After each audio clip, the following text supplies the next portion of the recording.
Welcome to the March 2016 episode of This Week in Germany, the podcast about German culture, society, and politics.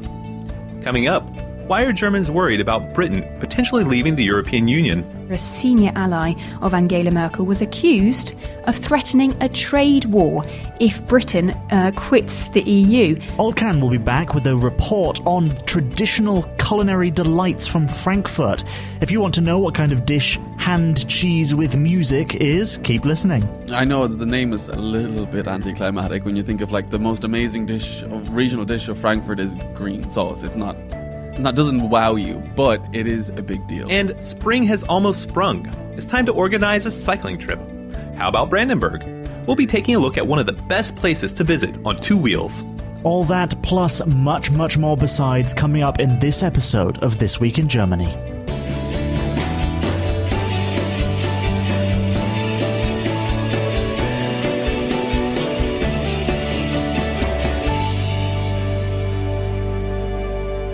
So let's get started with episode 103 of This Week in Germany. And I just mentioned something about food. Later on, we've got the food segment with Olcan, who's going to be talking about some traditional food from Frankfurt. But you have an interesting food experience coming up this month. Isn't that right, Rob? I do. In just a few days, and I'm going to go to a farm, and together with two other families, then we're going to buy an entire pig, see that pig running around, and unfortunately is going to then die for our culinary pleasure, I guess you could say. And we'll see it going from live to delicious food and all the process that happens in between. Why? Because pork is delicious? Yeah, well, you can get pork from the supermarket. Why do you want to go and watch the pig die? So this is something that I'm a little bit nervous about, because you're actually there when the pig is put down, let's say.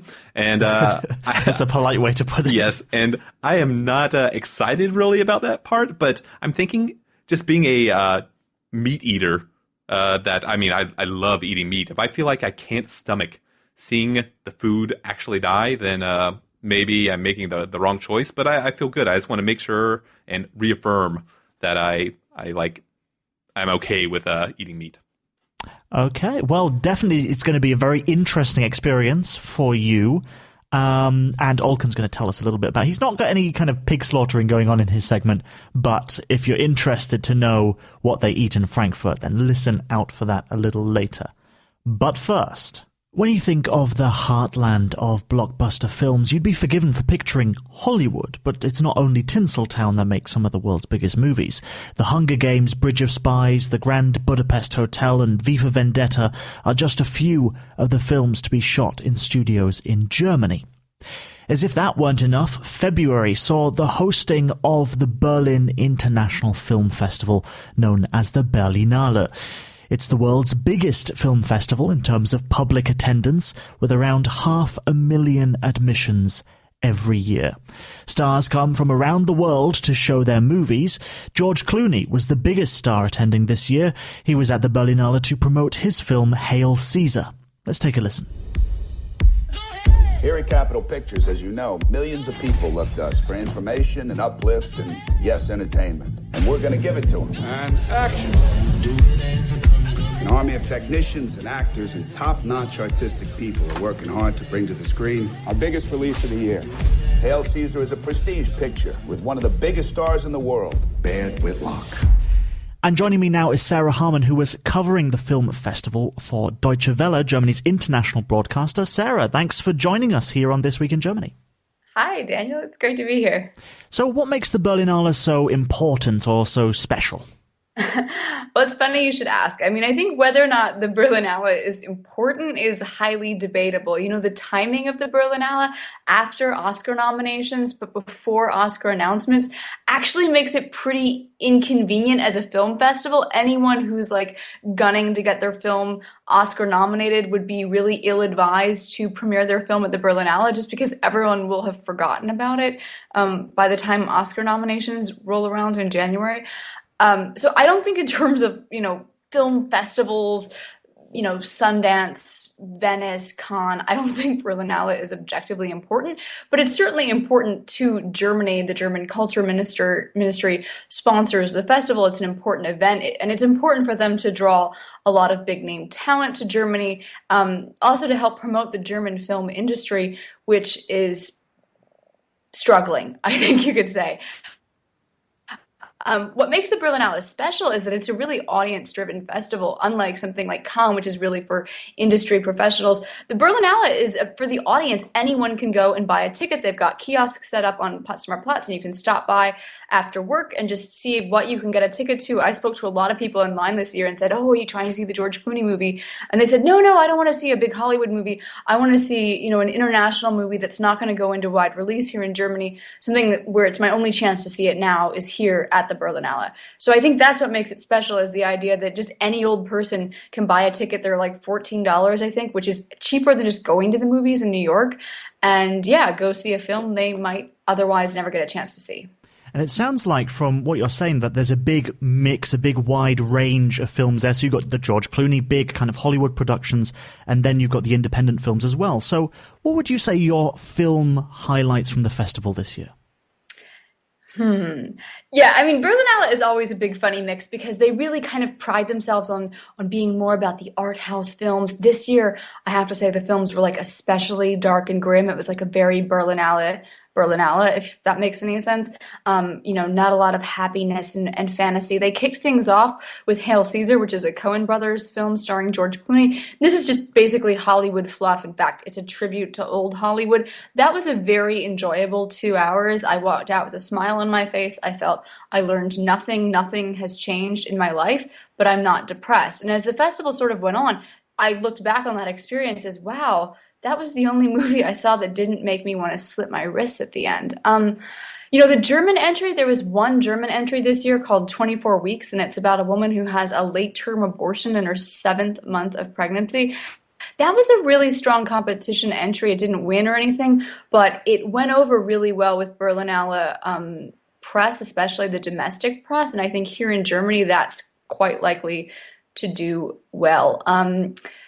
What else was really good? For me personally, the documentary 0 Days, which is about cyber warfare between the US, Israel, and Iran, that's director Alex Gibney's documentary, was excellent. It was just amazing. And it was sort of timed to premiere at the Berlinale with a New York Times article about all the research that had gone on to it, and it's just so interesting, and it really gives sort of an alternative narrative for what ultimately brought Iran to the negotiating table in Vienna with this this nuclear deal, and that was fascinating. And I don't think that movie got enough attention, at least not as much as it deserved, because that was really, really interesting.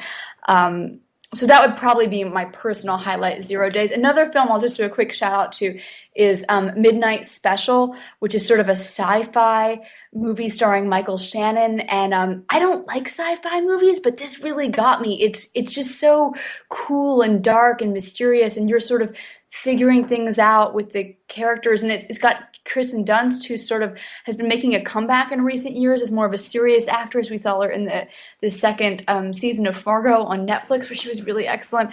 So she's come a long way from that sort of bring it on cheerleader role, and that was really nice to see. So Midnight Special, 0 Days, those were probably my 2 top picks from the Berlinale. And during your time covering the Berlinale, you rubbed shoulders with some of the most famous people in the world. So do you have any red carpet gossip for us? Ooh, let me think. Well, I will just give you like a general observation, which is, the Berlinale is held in February in Germany, so it's pretty much like the bleakest weather you can imagine. And I will say, like, the more famous someone is, the more clothes they wear to go down the red carpet. So like the B and C list German celebrities, those girls are like basically naked and you can just see their goosebumps. Whereas, Emma Thompson, who's just a goddess, comes in and she's wearing like a fur throw. She is warm. So I do think there's a hierarchy to, like, the more famous you are, the less revealing clothes you have to wear on the red carpet. Well, it sounded like you had an amazing time, and I wish I could have been there myself. But bringing some glitz and glamour to the podcast, Sarah Harman, thank you very much for speaking to us here on This Week in Germany. My pleasure.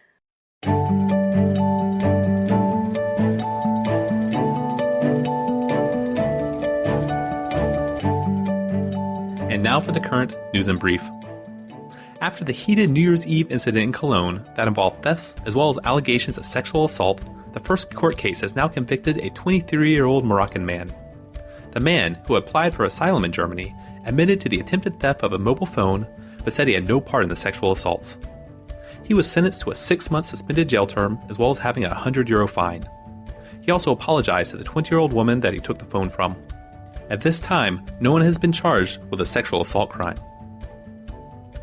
The German parliament recently voted and approved measures to make asylum rules tougher in the country. These rules included making it more difficult for family members of asylum seekers to automatically be able to enter the country, as well as making the process of deporting convicted foreigners faster. Mark Zuckerberg, the founder and CEO of Facebook, came to Berlin recently to praise Germany for fighting against hate speech on social media. He said that it was loud and clear that Facebook must do more to police posts and comments that break the local laws of countries like Germany. One of the ways which he said their company was progressing on this issue was by funding a team that works with the police to help remove infringing material and identify those responsible. It was a sad day at the end of February when it was reported that the popular children's TV host, Peter Lustig, died. While he might not be well known outside of Germany, he was loved here by children growing up as a man whose television show taught them how things worked in everyday life, including some very complex subjects. He was on air from 1979 all the way till 2006. He was 78 when he passed away. Germany, as well as much of the world, is once again getting excited for the music event that rocks the European continent, the Eurovision Song Contest. The winning representative for Germany, Jamie Lee Krivitz, has the honor of performing for her country in Stockholm, Sweden, that will conclude this year, May 14th. Let's take a listen to this Japanese manga-dressed 17-year-old submission titled Ghost.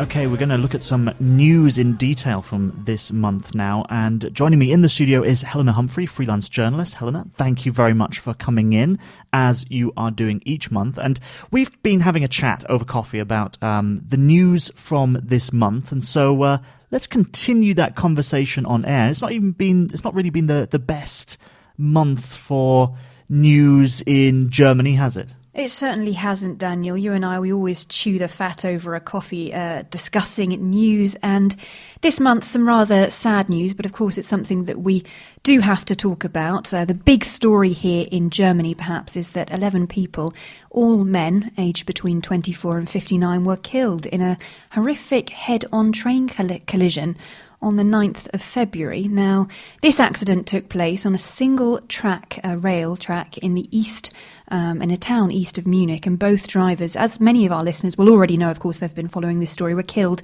in the crash. Now, despite the high death toll, authorities say that the accident could have actually claimed even more lives, as the crash took place during the winter break. So that meant that many school children, thank goodness, were not on that train. But all the same, Daniel, as we've been saying, a terrible thing to happen, and one which has caused a lot of soul-searching for German authorities again. And speaking of the German authorities, what was their emergency response to the train crash? Has it been something which has been criticised or rather praised? I think it's quite remarkable, actually, looking at the headlines, looking at the newspapers, that there hasn't been an overriding feeling of criticism, as we usually see with these kind of events. Of course, there's been an outpouring of sadness, an outpouring of grief in the German media. But as you talk about the emergency response, that's something that often is analysed in the wake of such a big event like this. And what we did see, and in a previous life I probably should say that I did used to work in emergency response, so it's something that I was watching very keenly, is that within about an hour of that event happening in the first week of February, there was a press conference which was organised by German authorities. At that press conference, what was said immediately was the expression of empathy for people who were affected, for their families, and that's something that you're always told to do in the first early hours of an emergency response. There was then the reassurance that people would get all the information they needed. There was an emergency hotline that was set up so that people could find out about their loved ones if they knew that they had been on that 7 a.m. commuter train. And then there was the promise from German authorities that there would be an answer found as to why this happened. Now, that is a crucial step in an emergency response, because people have to go back out. They have to continue their lives. They have to get that commuter train once again. If they feel unsafe, that's going to have a huge impact on the German psyche. And that was something that was handled very well. We did start to see that investigation underway very promptly after the event. And has there been an official result announced from the investigation? What caused the crash? Well, we do have an answer now, actually, Daniel. According to the investigation, human error was behind the crash, according to a prosecutor. As I say, that answer given very quickly, really just about a week after the crash took place, so that people could at least go about their daily lives feeling that things were a little more under control. When we talk about human error, what we're exactly talking about is a very tragic set of circumstances. According to the prosecutor, an area controller opened the track to the two trains. He did try to warn the drivers. Of course, the consequence of the fact that both drivers were killed in this collision is that we will never be able to hear their side of the story. But what we've heard from the prosecutor is that the area controller, a 39-year-old man, is likely to be charged with involuntary manslaughter and could face 5 years in jail for opening the track. The chief prosecutor has said that if he had complied with the rules, there would have been no collisions. And I heard that apparently this accident shouldn't even be able to happen, that since previous train accidents in Germany, that there should be an automatic safeguard. So this investigation will continue, and hopefully more information on that will come to light. But there's been other controversial things taking place in Germany, not really caused by Germany, but caused by Britain, who's been kicking up a fuss about its membership of the EU. I have to say, Britain has been making it rather difficult for many members of the European Union. A lot of soul-searching there, with news about the fact that a deal's been made about how Britain would continue to stay in the European Union, and a date for a referendum, the so-called Brexit, the British exit, of course, Daniel. That referendum will be on the 23rd of June on whether to leave the European Union. As you say, Daniel, not a question which affects just Britain, of course. If the UK leaves that 28 bloc family we like to call the EU, then many of us will have feelings about that, including many people here in Germany as well. And a lot of our listeners are British. What have our listeners had to say about the idea or the concept, the consequences of Brexit? Yeah, we have to say a big thanks to our listeners, because they have been expressing their opinions on Twitter. We did put a poll out which says whether you're British, German or something else, is the UK better off inside the EU or out? A lot of you responded. It's good to see. And thanks for sending in your opinions on Twitter. I can now tell you 84% of you out there think it would be better off in, and 16% of you think it would be better off out. I probably should say, if you want to get in touch with any more thoughts on that, at This Week Germany is our Twitter handle. So, do send in your thoughts. So perhaps our audience is biased because a lot of them will be expats living in Germany, but as you said, it's not just an issue which will affect Britain leaving, it will affect a lot of Germans as well, because Germany will have to pay a higher membership fee to the EU to balance out what the UK will not be paying if it leaves, and also trade will be affected. So there's big concerns for the rest of the EU as well, not just the consequences for Britain. Yeah, absolutely, Daniel. If we boil it down to the economic bare bones of this piece of news, it's interesting just to see that when that announcement was made, that we had a date for the Brexit referendum, the 23rd of June. Last week, when that announcement was made, immediately Germany's blue chip DAX plunged almost 3% on that news, as investors really sort of feel scared about whether the EU would be able to cope without the UK. Because, as you say, Britain does put a lot of money into Brussels' money pot compared to its size. So there's that question. There's also the news that a poll has already shown that roughly a third of German businesses in the UK say they'd simply pack up and leave if a Brexit were to occur. So that'd be very unsettling for those German companies, not to mention their employees as well. And I think, of course, there's that general fear over the health of the European economy, because keep in mind that the UK economy is in for over 2% GDP growth this year. Germany is looking at a more modest growth of about 1.3%. So definitely economic fallout. Have we had any political response? Has Angela Merkel, for example, said anything about the Brexit debate?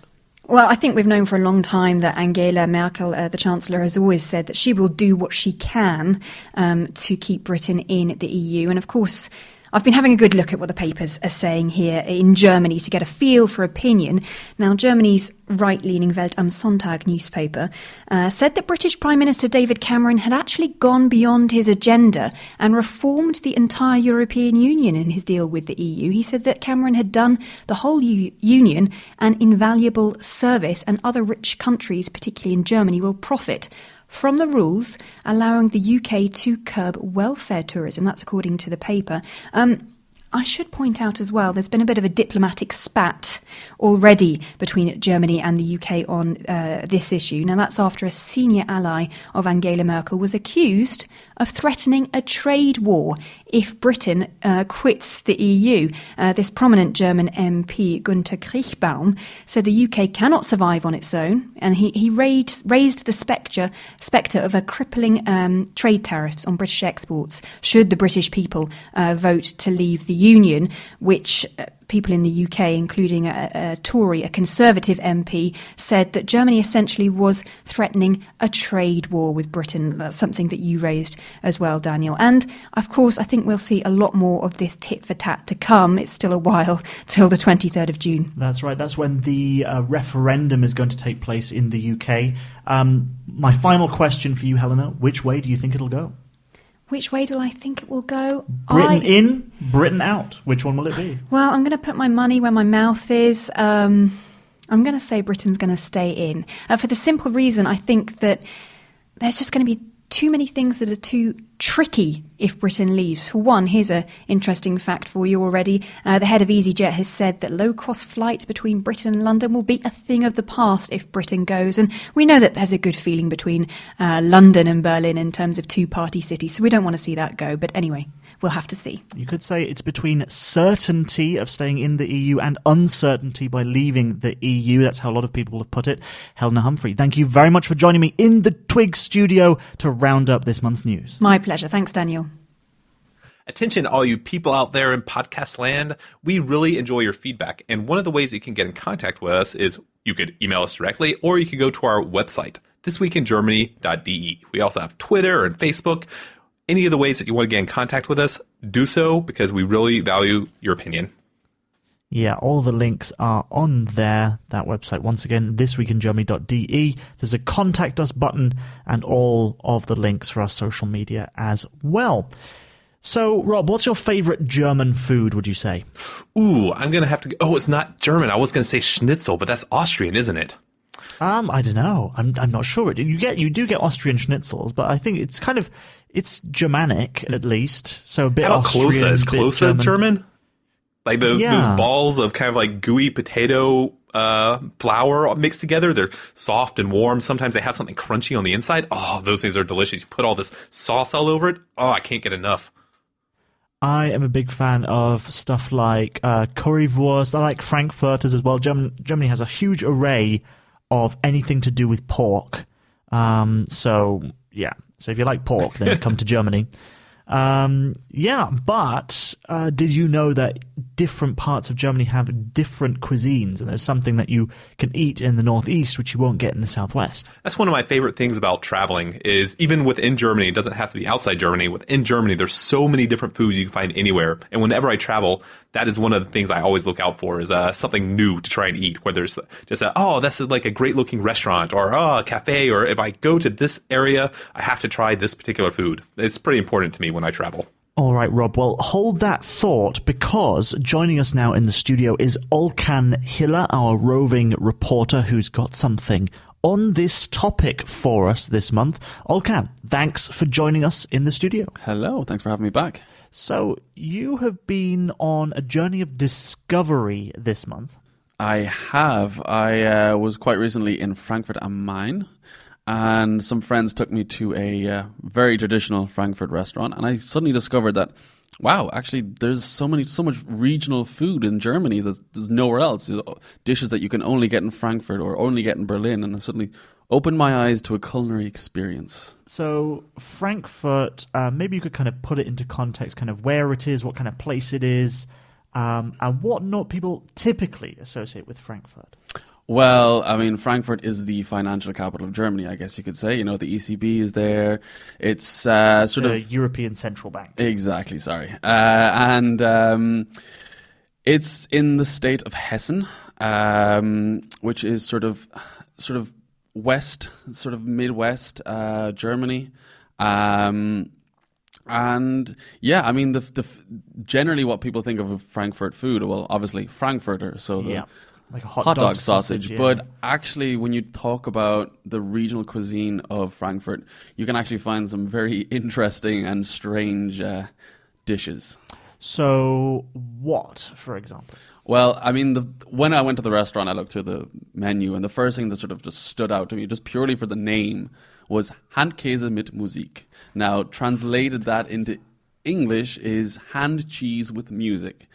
Okay, so when I think of that, I haven't a clue. Hand cheese. Now, that sounds like some kind of disgusting fungal infection.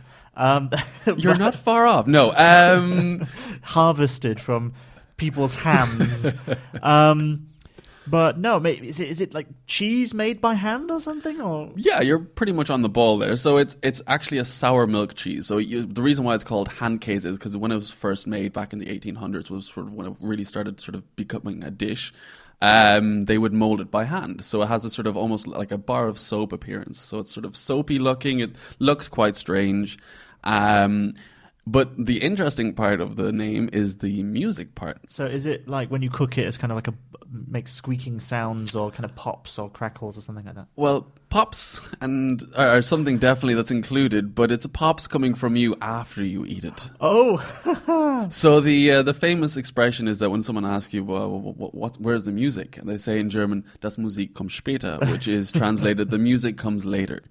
So it gives you gas. Yes. Appetizing, huh?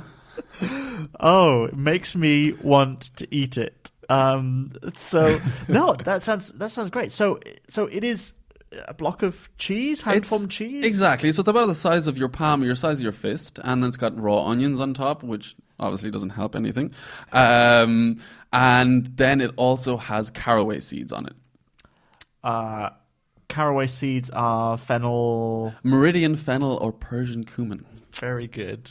Very good. Sounds very fancy. Yes. So that was sort of the first thing. So then that opened my eyes to the whole idea of regional food at all. So then I was sort of looking through, okay, well, what else do they have? Mm-hmm.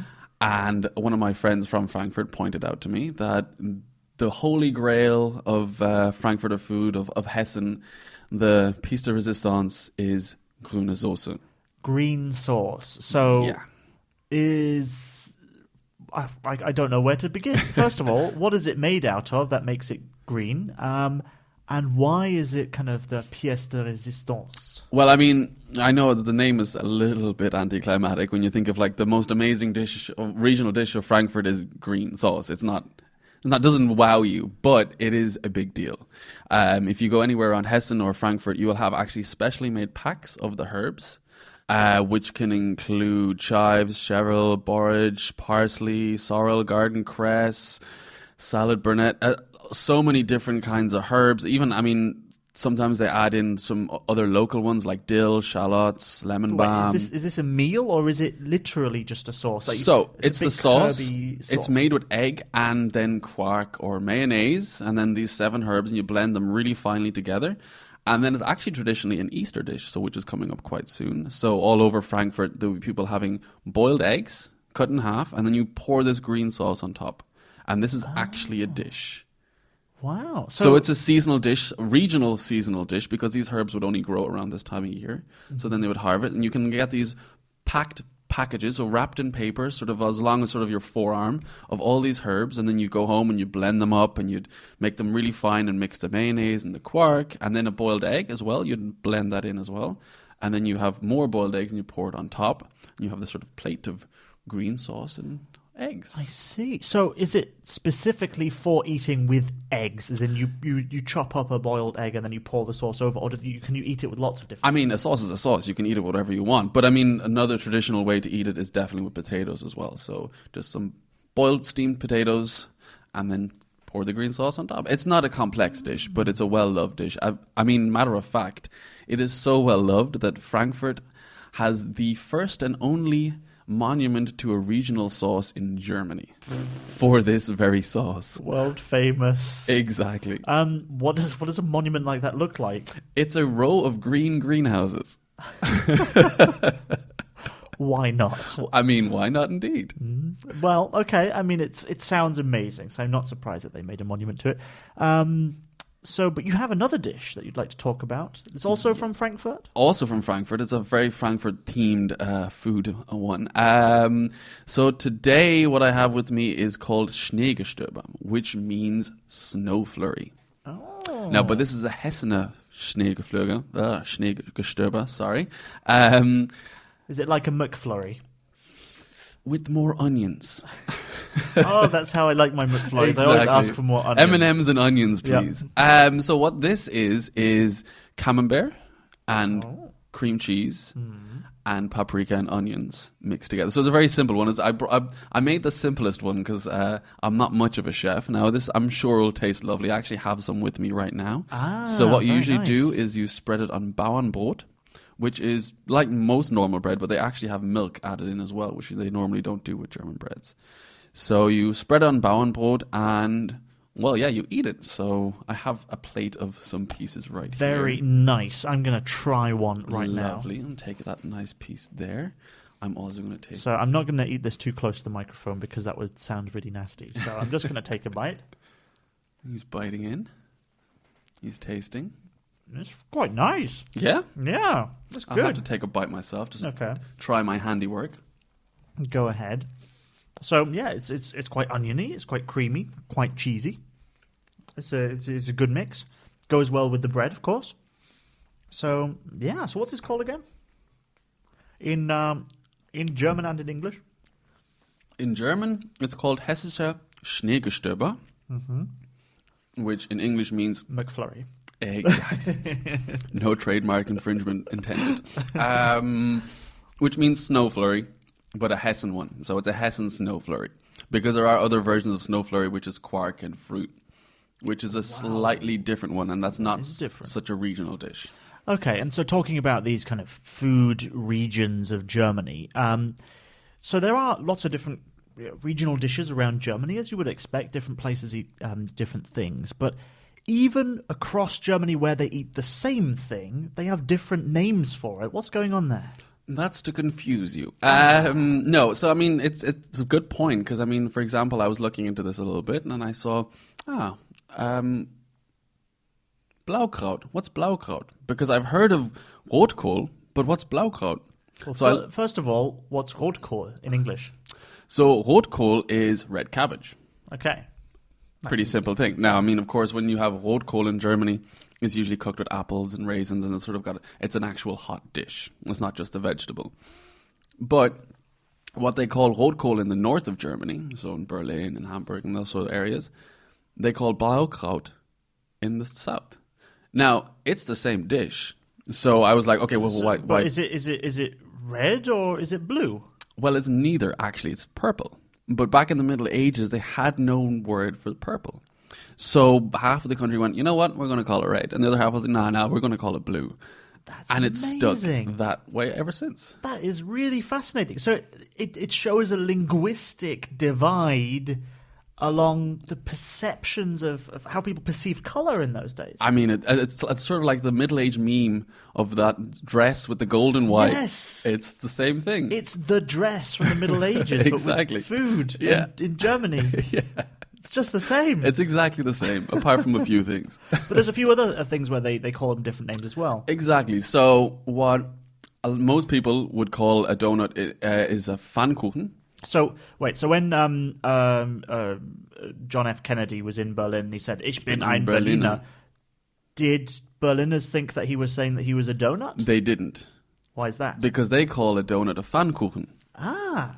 Which actually literally translated as a pancake to add to more confusion, but that's another story. So in Berlin, this kind of jam-filled pastry thing is called a Pfannkuchen. Everywhere else it's called a Berliner. Exactly. Ah, that's really interesting. So the rest of Germany thought he was saying he was a donut, but with the place that he was in, everyone was like, okay, cool. Very good. And I know there's different words for Brötchen, which is a little bread bun. Mm-hmm. You know, they call them a Semmel in Berlin, for example. Or Schrippe.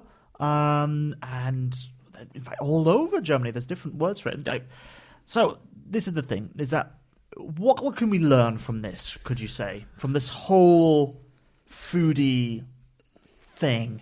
Well, I mean, you can learn a lot of things. You could learn that no matter where you go, they may have the same thing, but they're going to call it something else. So you're going to have to learn even the regional words, which is something for me from Ireland I'm not used to. We have about 4 or 5 national dishes, and that's it. Never mind regional dishes. So to have, number one, a national dish called 5 different things in 5 different areas, but then have one dish that's nowhere else, you really have to do your homework before you start traveling around Germany to eat. So to summarize, German food is tasty but confusing. And complex. Very good. Olcan Hiller, thank you very much for joining me and explaining all about tasty Germany. Thank you. I'm going to continue eating this bread. Oh yes, me too. I think it'd be very nice.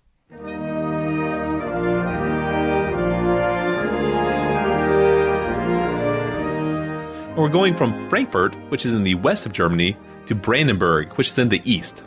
That's because it's time, once again, for Destination Germany, your how-to guide for vacationing in Germany. It's got everything: action and adventure, nature and relaxation, history, and even a hope for the future. Just one hope. You don't have too many. The last exciting destination we took you to was the Black Forest Highlands area in the state of Baden-Württemberg. We spoke to Ulrike Brotschol, who works in the tourism department for the region. She told us how great the Black Forest is to visit in the wintertime. Culture, sports, nature, it has something for everyone, with great deals as well for those who are staying for at least 2 days. So listen to last month's episode if you want to take in all of that. But the fact is, we're transitioning out of wintertime now and we're moving into the spring.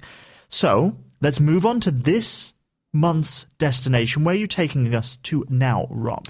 Yeah, the last 2 months of the destinations that we've had have been to do with Germany's cold climate. So we visited the Christmas markets and then, like you were just talking about, the Black Forest in the wintertime specifically. Well, some good news, we're moving on to some warmer destination and activities. Kind of. Kind of. So what's the destination? Okay, we're going to go all around the state of Brandenburg. And that's from the cities that they have there to all the lakes to the rolling hills out in the rural areas. We're pretty much seeing the entire thing. Well, if you don't know where Brandenburg is, where Berlin, the capital of Germany, is, it surrounds. Brandenburg is a state, a separate state, which surrounds Berlin. So it's a pretty big place, and our destination is going to cover the entire thing. How is that even possible? So the destination feature we're checking out in Brandenburg is more like one of the possible ways that you can visit there. We're going to get some real exercise when you go there at the same time, which is pretty nice. I spoke with Stefan Lehmann from Brandenburg's tourism department, and he told me all about bicycle tourism in Brandenburg. And first, let him tell you a little bit about what you can find in Brandenburg. Yeah, we used to say that Brandenburg is the region all around Berlin. So you have Berlin right in the middle of Brandenburg, and then you have Potsdam, the former capital city of Prussia, and today the capital city of the federal state of Brandenburg, with all these famous castles and gardens, which are part of the UNESCO World Cultural Heritage. And then if you go to the countryside, you have more than 3,000 lakes and thousands of kilometers of watercourse. So that forms the most extensive landscape of rivers and lakes in Europe. So it's pretty much exciting. Yeah, okay, that gives a good description about the state of Brandenburg. So living in Berlin, I've been there a few times, and I can tell you that there is some really great stuff there. It's certainly a big expanse of countryside, and I never really thought about going there by bicycle, though. I'm usually a train guy because it's too far to walk from place to place inside of places like Brandenburg, so I normally get the train. Yeah, normally I do the same when I'm visiting someplace new, as Germany's public transportation is pretty convenient overall, and it's just great to use to get places when you're visiting somewhere new. But after talking with Herr Lehmann, I really understand why people choose to go to Brandenburg to explore by bike. Yeah, of course. Brandenburg is great for cycling. If you don't like climbing up steep hills, you got to love Brandenburg. So it's quite flat and even, and we've got, for instance, many tourists from Switzerland. So in Switzerland you have all these hills and mountains, and they come to Brandenburg because here we have no mountains. Our highest mountain is about 200 meters high. I really like that Brandenburg is a pretty bike-friendly place for all cyclist levels. And, well, I'm not a grandpa yet. No offense to grandpas out there. I don't consider myself a biking expert. I mean, you don't see me with my tight bike shorts and a €10,000 bike out on the streets. I do have a Brompton folding bike, though, that I really do enjoy riding.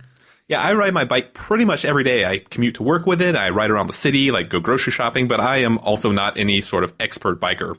But it sounds like anyone that wants to go visit Brandenburg by bike and doesn't mind a little bit of exercise can do so. We have these longer trips, maybe 3 to 4 days, but we have also these trips for 1 day or for a weekend in all parts of Brandenburg, and most of them are very, very much suited for families and with children, and so they are about 30 to 40 kilometers, some of them 50 kilometers, and it's easily feasible to do that tour on one day or on a weekend. So it really gives a lot of choice for those wanting to visit and tour by bike. If you just want a day trip, they have something for you. Or if you want to spend a few days and really pedal out 200 plus kilometers, that option's there as well. Yeah, well, that might be a little bit difficult for me to get a few days all at once to tour around Brandenburg, and I'm not sure if I'm up for a 500-kilometer ride anyway. So a short trip sounds pretty good for me. I'm assuming that there's trails and paths and lanes specifically made for this kind of bicycle tourism. So what kind of sights can you see while participating in this way of seeing the state? They've got these urban biking routes. For instance, in Potsdam, there's one tour that is called Old Fritz, like this former famous Prussian king. And this tour shows you the famous and fabulous views of Potsdam, like Sanssouci Castle, Park of Sanssouci, and on the other side, if you like being in the countryside, I would recommend the Oder-Neiße cycle trail. So that brings you along the rivers Neiße and Oder, and you discover, for instance, the vast landscape of the Oderbruch or the national park Unteres Odertal, and that's completely opposite of these urban tours. So you are out in the nature, and sometimes you don't see a person for 15 or 20 kilometers. So that's completely opposite. While I love visiting urban areas, some of the more rural trails sound like they could be really fun too. Though I might need to train a little bit more in my hometown to make sure I can make it all the way to the end. I think one of the urban bike routes is calling my name. I did just think of a possible concern. So number one, I don't know if I want to spend my vacation checking out maps to make sure that I'm not getting lost, because that's critical. And 2, I don't know too many people that might want to join me on such a kind of, athletic kind of outing. We have also guided tours, like I said, in Potsdam. These old Fritz tour, you can book them, and also in other parts of Brandenburg, we have guided tours. And if you check our events diary on our website, there are every weekend lots of guided tours in all parts of Brandenburg. Well, with that, I think I'm ready to pack up my bike and my bike kid trailer that I just got, and we can take a weekend tour through Brandenburg's countryside. They have so many different trails that you can choose from, and you can find out more on their official tourism website, which is brandenburg-tourism.com. I want to find something that goes by a nice lake, and maybe we can have a picnic there. I can just imagine you must look so typical and maybe even like a modern hipster with your beard and also with your kind of kid trailer on the back of your bicycle, just like they do in Prenzlauer Berg in the middle of Berlin. It's so fashionable. I personally would love to choose one of these city routes to get a good chance to see the capital of Brandenburg, which is Potsdam. I mean, that's such a beautiful city as well. And it means I can do something that gets me out, but at the same time not miss all of those cultural destinations of a city that I really love when traveling. And I want to give a big thank you to Stefan Lehmann for speaking with us and giving us some great info on why Brandenburg is such a bike-friendly and great place to visit for adventurers when to get out a little bit of exercise while they travel.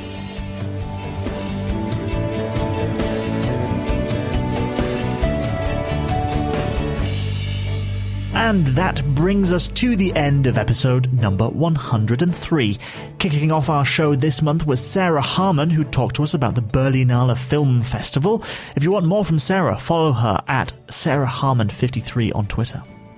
And thank you very much to Olcan Hiller for presenting his gastronomic highlights from Frankfurt. Giving us the most important news stories this month was Helena Humphrey. Follow her at Helena C. Humphrey. Our podcast is now monthly, but we offer new content every few days at thisweekingermany.de. Make sure you check it out. That's why it's called This Week in Germany, because it's not just the podcast, it's the website too. This Week in Germany is produced by Daniel Winter. It is written and presented by myself and Rob Bishop. Thank you very much for listening. We'll be back in a few short weeks with the next episode of This Week in Germany.